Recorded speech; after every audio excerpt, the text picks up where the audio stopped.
The planet Terran was unrecognizable. A world once vibrant and full of life had turned into a dark, silent desert.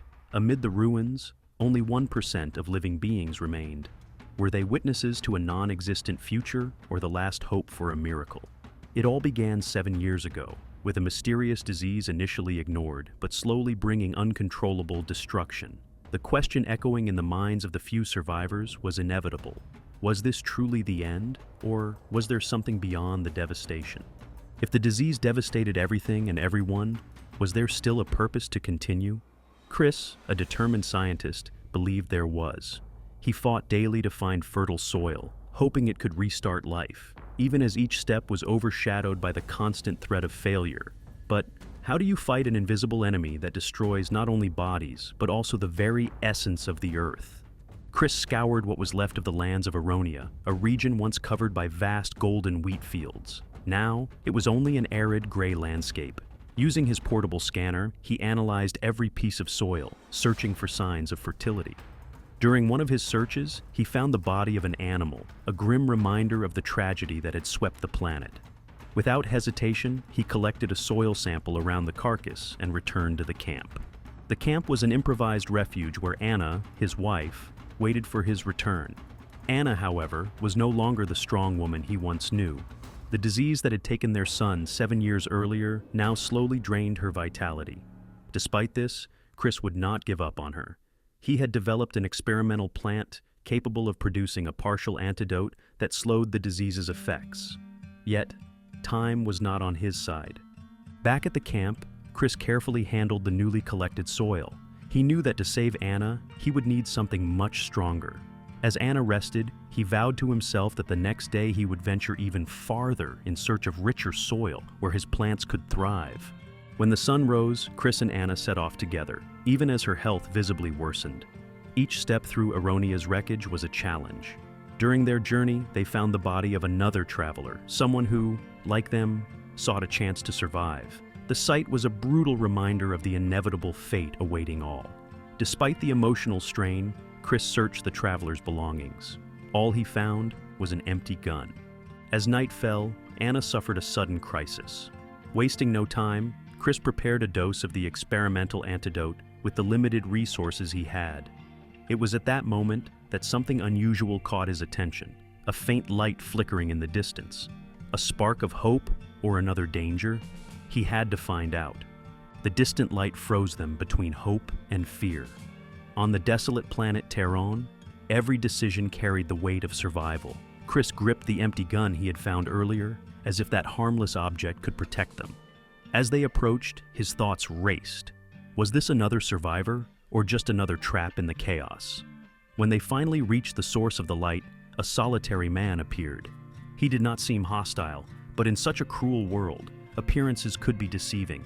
"We have no food or supplies," Chris shouted, raising the gun to intimidate the stranger. But the man, showing no sign of aggression, placed a bag on the ground and stepped back slowly with his hands raised.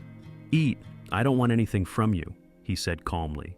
Surprised, Chris lowered the gun and cautiously picked up the bag. For the first time in years, he and Anna would have a proper meal. The man introduced himself as Carol, an engineer who claimed to have been following Chris for days. He said he had watched Chris experiment with plants and believed Chris held the key to an ambitious plan, escaping to a parallel timeline, one where the destruction had not yet occurred. Carol explained that he had discovered technology that allowed access to other universes, but needed Chris's expertise to complete the process. Although the proposal was tempting, Chris immediately refused. He would not abandon Anna, especially now that she was so vulnerable. Carol, respecting his decision, promised to return in a few days and disappeared into the darkness. For Chris, the conversation with Carol was intriguing, but his priority remained unshaken: saving Anna. The next day, Chris and Anna resumed their search for fertile soil. With every step, Anna's condition worsened. Realizing she could not continue, Chris set up a small camp and began caring for her. Exhausted, he fell asleep beside his wife. When he woke the next morning, he was overcome with horror. Anna had passed away during the night.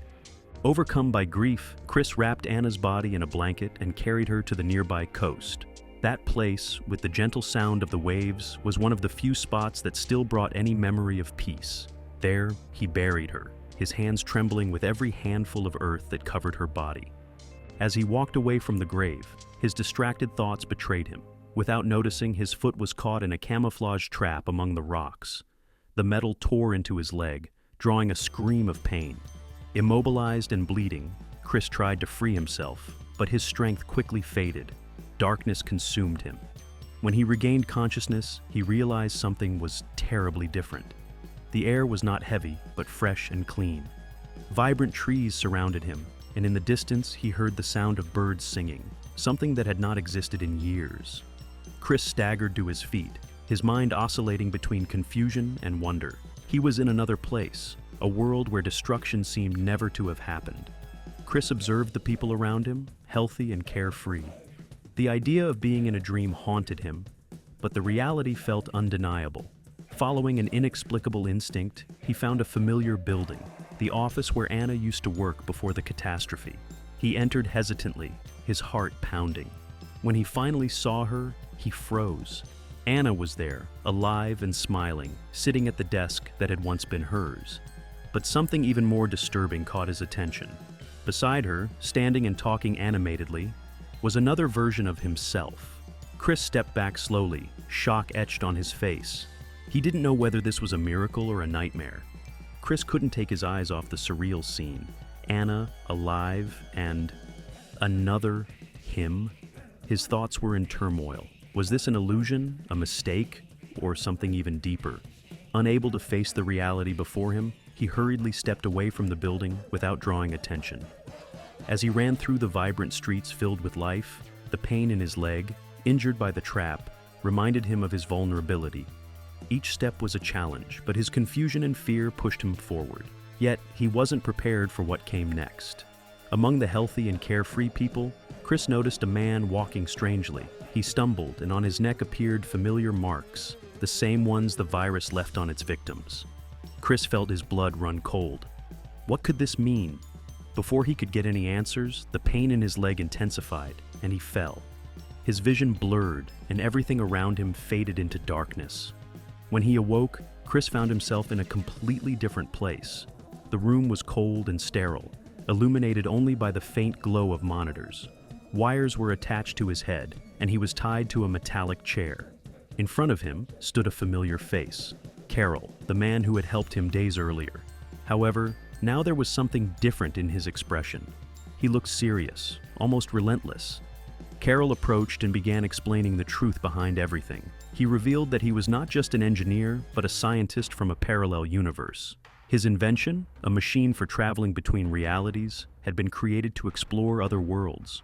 But what he discovered while traveling between dimensions was devastating. In nearly every reality, a deadly disease destroyed life as they knew it. Carol had lost his daughter, Elisa, to the virus in his own timeline. Since then, he had sworn to prevent the tragedy in another world. Carl believed Chris was essential to his mission. That parallel universe Chris had briefly experienced was 7 years behind in time, when the virus was still in its early stages. With Chris's knowledge and research on the antidote, they could stop the disease before it became uncontrollable. However, there was a dark detail. Carol confessed that, in his obsession to save his daughter and this new world, he had implanted a tracker in Chris's leg. This tracker not only allowed Carol to monitor his movements, but also signaled his location to other temporal travelers. There were more people interested in the fate of that universe. Chris hesitated. Despite everything he had lost, his Anna, his son, his own hope, he knew he had a choice. He could continue living in a cycle of pain and loss, or he could use his discoveries to save millions, perhaps billions, of people in another reality. However, he asked a crucial question. Why hadn't Carol undertaken this mission himself? Carol sighed and explained that while he was the inventor of the technology, he didn't have the scientific knowledge to manipulate the plants and the antidote. Only Chris, with his expertise, could create the solution to eradicate the disease before it mutated. Still suspicious, Chris agreed to join the mission. Carol began preparing the device that would send them back in time to the critical point in that universe. As Carl adjusted the machine, Chris reflected on what lay ahead. He knew the future of that universe depended on preventing the mistakes he had made in his own timeline. It was a second chance. but also a burden he would have to bear. The rising hum of Carol's machine echoed through the room as Chris prepared for what could be his final mission. This was about more than saving lives. He carried the responsibility of correcting the mistakes of a world that no longer existed. The machine pulsed with energy, creating a portal that resembled a thin, liquid-like layer floating in the air. Carol fine-tuned the last details, explaining that the temporal jump would be exhausting but necessary. Chris had only one chance. "You need to remember," Carl warned, "this universe is still intact, but it's fragile. Every action you take can change the future for better, or worse." Chris took a deep breath and stepped into the portal. The impact was immediate. He was thrown into a whirlwind of lights and shadows, his body spinning as voices and images from the past echoed in his mind. When everything finally settled, Chris found himself in a version of his laboratory that was familiar, yet different. The date on the calendar on the wall confirmed it. He had gone back 7 years in this universe's time. Everything seemed intact, but the sense of urgency consumed him. However, something caught his attention. As he looked around, he noticed another himself sitting at the desk, focused on notes about plant research. This Chris looked younger, more optimistic, unaware of the grim fate awaiting him. "How can I stop him from making the same mistakes?" Chris thought. Before he could form a plan, an important memory surfaced. He knew exactly when the fatal error would occur.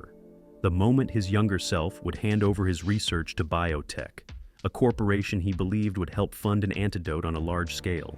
Instead, corporate greed would allow the virus to spread, using the antidote as an economic weapon. Chris had to prevent this at all costs.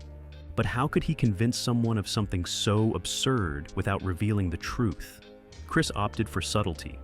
He left a coded message on a piece of paper inside an object he knew his younger self would find, an old paper airplane model he used for personal notes. On the message he wrote, "They won't save the world. The cost will be your family. Trust only your own hands." As Chris devised his plan, fate began to unfold. In the laboratory, Jim, the biotech representative, was already in contact with the younger Chris, offering funding and unlimited access to advanced equipment in exchange for his research. The younger Chris, drawn to the opportunity to expand his work, was clearly tempted but hesitated. It was at this moment that he found the paper airplane with the message. Confused, he read the words repeatedly. Who could have written this? And why did the message feel so personal? Doubt gnawed at him, but before he could decide, Jim pressed him. "This is a once-in-a-lifetime opportunity, Chris. Your research can save the world, but you need to act fast." Meanwhile, the Chris from the future continued his mission. He knew that stopping the error of handing the research to biotech was only the first step.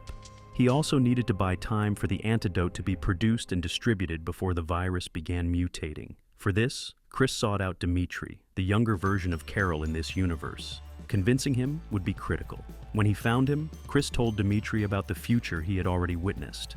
"You lost your daughter Elisa in my universe," he said, looking Dimitri in the eyes. "But here, you can save her. I need your help to develop the antidote before it's too late." Dimitri, initially skeptical, reacted with disbelief. "How can I trust you? None of what you're saying makes any sense." Chris knew the only way to prove his story was by sharing details no one else could know. He mentioned personal events in Dimitri's life and described the trajectory of the disease with precision. Finally, he showed the tracker in his leg, implanted by the Dimitri from his original universe, an object impossible to exist in this world. Dimitri finally relented, realizing Chris was telling the truth. Now united, Chris and Dimitri began working against the clock, cultivating the necessary plants for the antidote and keeping their progress hidden from prying eyes. Meanwhile, the younger Chris faced an internal battle. The message on the paper airplane haunted him, and he began questioning biotech's true intentions. The younger Chris, after days of reflection, made his decision. He rejected biotech's offer, choosing to keep his research out of corporate hands. However, the impact of his choice was immediate. Jim, the company's representative, revealed his true nature. "You've made a big mistake, Chris," Jim said as he left the lab.